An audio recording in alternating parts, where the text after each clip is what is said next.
DiJonai, your game was stinking in the mud, and the Dallas Wings wanted nothing to do with you going forward. What do you call a player so disruptive that even the refs need backup?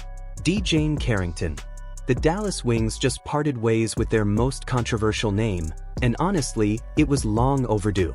This is the same player who poked Caitlin Clark in the eye during the playoffs, accidentally injured her own teammate Paige Buchers while trying to take out Jessica Shepard, and stirred up so much chaos in a game against the Chicago Sky that officials had to call for security. 4 flagrant fouls this season alone paint a clear picture. Dallas was done putting up with the drama. Now, DiJonai Carrington couldn't keep her hands clean either. Would stand out of headlines on the internet. She was always in headlines, punching players in the eye.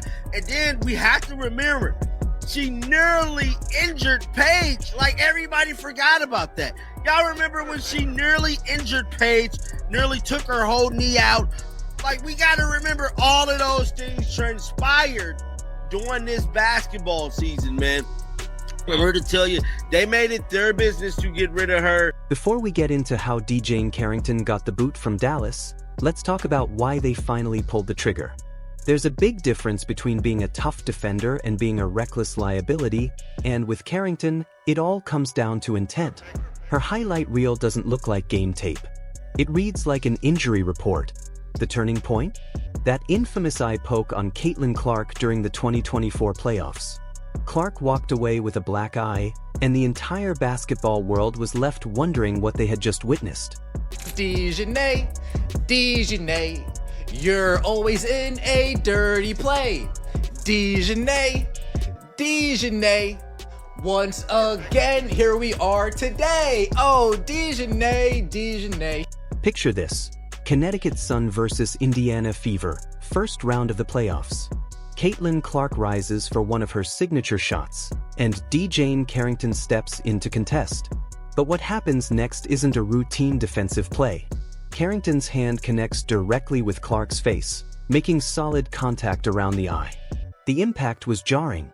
Clark's head snapped back, and she clutched her face in visible pain. The rookie phenom who had electrified the league all season was left with a black eye, and in that moment, the entire tone of the playoffs changed. But here's what most people missed about that play. The aftermath exposed just how intentional Carrington's aggression truly was. While Clark dealt with the visible injury, Carrington showed no hint of regret. No apology. No concern. Not even a second glance. Instead, she doubled down on her physical style, acting as if the incident was something to stand behind, not step back from. It wasn't just aggressive play anymore. It felt personal. Went and kind of swatted at Caitlin. Did you intend to hit her in the eye? And if so, could you just, or if not, either way, could you talk about what happened on that play? I don't even know why I would intend to hit anybody in the eye. That doesn't even make sense to me. But no, I didn't. I didn't know I hit her, actually. I was trying to make a play on the ball, and I guess I followed through and I hit her. So obviously it's never intentional. That's not even like the type of player that I am. Fast forward to June 4th against the Seattle Storm, and the same disturbing pattern repeats. Skylar Diggins is sprinting down the court on a fast break, eyes locked on the rim. Carrington steps in to defend, but instead of going for a clean contest, she makes direct contact with Diggins' head under the guise of a block attempt. The refs didn't hesitate. Flagrant one. Because it was clear, this wasn't a basketball play. It was another reckless shot aimed at a star player's head. Fans and analysts quickly connected the dots. This wasn't just a series of isolated incidents.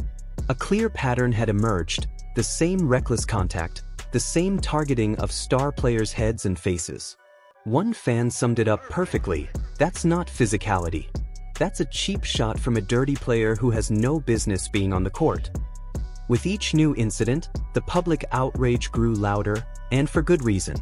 Each incident grew more serious, and the public backlash only intensified.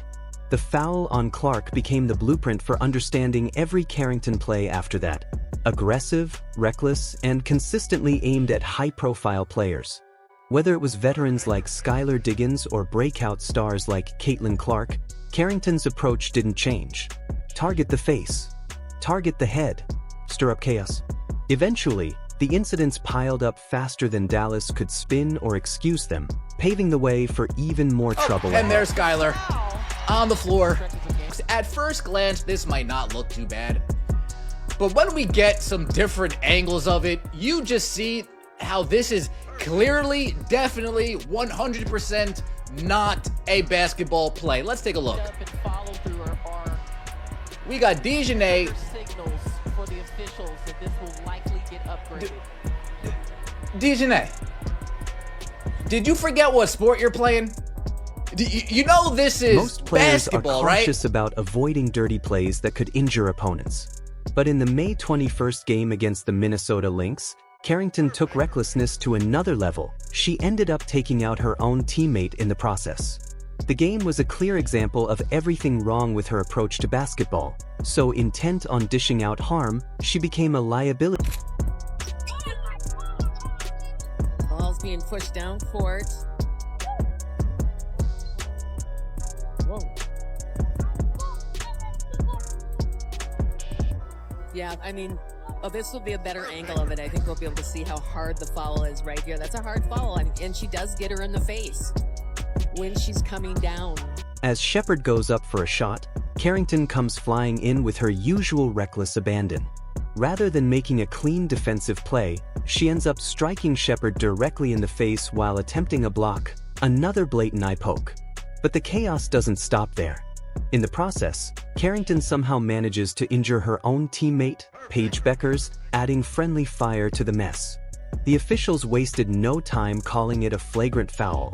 The contact was clearly intentional and dangerously unnecessary, leaving no doubt. She basically reached around Shepard's body, but the fact that she went for the basketball and for the block really The basketball play. Yeah, it is. And she ends up getting Shepard in the face, the nose. I don't know which takes precedent. Oh, see, it's the hit the ball and then it's the pull back. They're showing it on the Jumbotron at a different angle that sort of looked like, watch after Carrington goes for the block, watch her pull back right here. And that's the part that I don't know if you separate that. In the same out-of-control sequence, Carrington's wild, undisciplined movements put her own teammate, Paige Beckers, in harm's way. Beckers got caught in the collateral damage of what was clearly an unnecessary and reckless attempt at a dirty play. Just think about the level of disorder it takes for one player to cause that much disruption in a single moment. You have to be completely unhinged and singularly focused on inflicting harm to generate that kind of destruction. It got to the point where even her own teammates began questioning whether it was worth sharing the floor with her.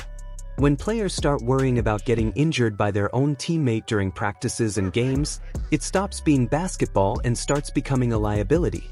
Beckers and others on the wings began showing visible signs of frustration with Carrington's style, aware that at any moment, they could be the next unintended victim of her reckless play. Like, I'm sorry, you don't get to plow through somebody's back, almost injure a teammate, and then say, yeah. And then, like, claim that you've done nothing. You've done nothing. Like, and people are like, stand on business. She's like trying to laugh at it. I'm like, no, you're just Pat Bev. You're not Draymond, you're Pat Bev. Like, realistically, you're Pat Bev. That's it. And like, look, I mean this when I say this. It was a dangerous play only for Paige. Was it a flagrant 1? Yes. Could it have been called a flagrant 2? Yes. Was it more dangerous to Paige Beckers than anyone else? Because Paige Beckers was the one who was the person who had to break Jessica Shepard's fall. Could she have blown out her teammate's knee? Yeah. Like, that is what, like, realistically, that is what the conversation should be about. Because she wanted the Kiki Iriafen viral meme. Because as soon as she did it, look at what she does as soon as she did it. As soon as she did, she walks towards Jessica Shepard and just tries to do the Kiki Iriafen face.